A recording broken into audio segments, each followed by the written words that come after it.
I was really struck this week by John Campbell's powerful reporting on the TV1 News about young people in detention as a result of various crimes like the ram raiding. In particular, he interviewed two young women in their teens. And during the interview, he asked one of them, who had been in detention for about 3 years, he asked her, "How often has your family visited you?" And she gave the heartbreaking response of once in 3 years. That crushing sense of being alone to battle the world, made me think of John the Baptist in prison in our gospel reading today. John's haunting message which he sends to Jesus: "Are you the one who is to come, or are we to wait for another?" He sounds very alone.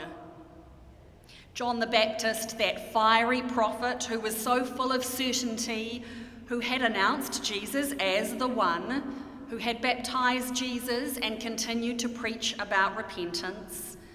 John, who had heard God's voice at Jesus' baptism. John, who everyone was sure was Elijah the prophet returned because of the way he dressed, the way he spent most of his time in the desert, the way he preached fire and brimstone. He couldn't have sounded more certain of himself and his message. But then he went too far for Herod the king. John denounced Herod for his divorce and remarriage, and so he was thrown in prison. No doubt a pretty cold, dark place in those times. And so John begins to think, this isn't really how it's supposed to go. Shouldn't Jesus have made his move by now to, overthrow the Romans or chuck the priests out of the temple? What is going on? What happened to all the promises of the prophets of old? All those promises they made about the Messiah?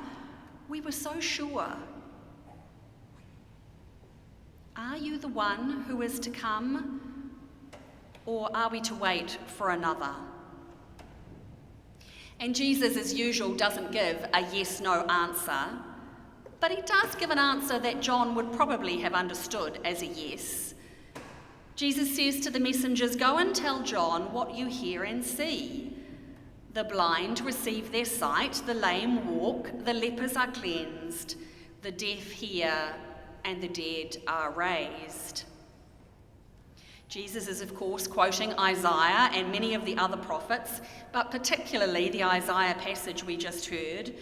"Then the eyes of the blind shall be opened, and the ears of the deaf unstopped, and the lame shall leap like a deer." These phrases, when quoted by Jesus, are really code for, yes, I am the one. But before we go on to what happened next, we do need to note the problematic nature of these verses in Isaiah. Using the idea of curing people's disabilities as a sign of the presence of God or the presence of the Messiah is difficult. Disabled writers and commentators tend to point out that these verses are about God and a metaphor for God's transformative power. So they're imagery to describe God rather than the description of the people with disabilities themselves. And they acknowledge that that imagery might work from a literary point of view, but not so well from a real life point of view. And they say there's really nothing to be done about that but just to sit with the discomfort of those verses and just to acknowledge that that kind of big picture that's painted could actually be painful for people in real life.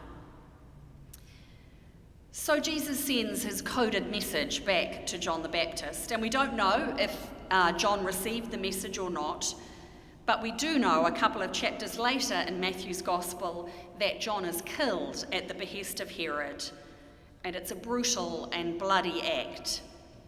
And Matthew says when Jesus heard this, when he heard about John's death, he withdrew from there in a boat to a deserted place by himself. What was Jesus thinking about? Personal grief for his cousin who had died, fear of Herod, deep sorrow at the way things seemed to be going. But he didn't get to be alone for long because the crowds followed him, and so the scene is set for the feeding of the 5,000. Are you the one who is to come, or are we to wait for another? Jesus answers this question with deeds more than words. He feeds those who gather, he listens, and he blesses them. So where are we at with this question? Are you the one who is to come, or are we to wait for another? Advent keeps pulling us back from getting to Christmas too early. As Diana said in her sermon last week, in Advent we're called into a state of active waiting. It's a state that recognises and embraces glimpses of God's presence in the world. It's a state that recalls God's historic yet ever-present actions. It's a state that speaks about the almost but not quite nature of our Christian living. So in this state of waiting, we find that instead of singing Christmas carols about babies and mangers, we are stuck with John in his prison cell. Doesn't seem very joyful when this third Sunday of Advent has us light the candle of joy, pink and everything. And yet we know that the complexity of human life mixes joy and suffering all the time. It's not all joy one day and suffering the next. It's a mixture, along with hope and sorrow and birth and death. They're not separated. In John Campbell's TV written piece that goes with the TV interview, he talks about the friendship of those young women in prison, how they've braided each other's hair, and how they giggled when he asked them to choose names for the article. They chose pop stars' names, of course. Some joy in a dark place. For many of us, Christmas will bring joy, gathering with loved ones, visiting people we haven't seen in the last few years. Others of us will be missing loved ones. Many of us will have the privilege of a holiday, some beach time, and others not.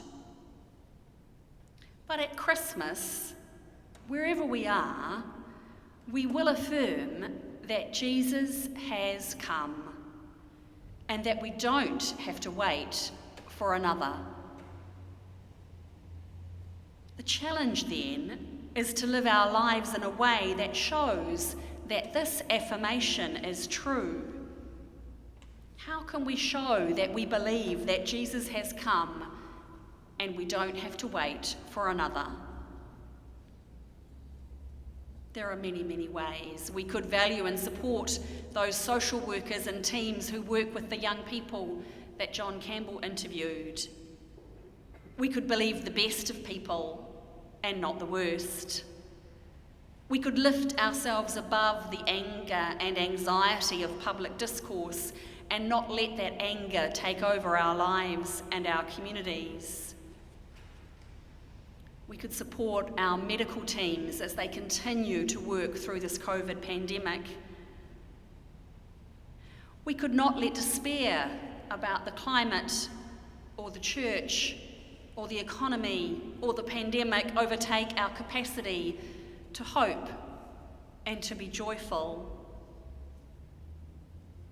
But then on the other hand, we don't want to lapse into platitudes about a joyful Christmas when we know it's not all joy. It's a balancing act, and that's why the lectionary readings give us these challenging words during Advent 1, 2 and 3. Next Sunday, we get to Matthew's version of the Christmas story. Just so you know, the joy part is coming. So wherever you are on that joyful or not so joyful continuum, maybe we can find a balance point, like being on a seesaw, that balance point in the middle. Maybe we can find a place where we can ask the question, are you the one who is to come, or are we to wait for another? And then we can hear the answer, look around you. What do you see? And know that you will be able to see love and life in all its fullness. The Christ child will come, and we will give thanks.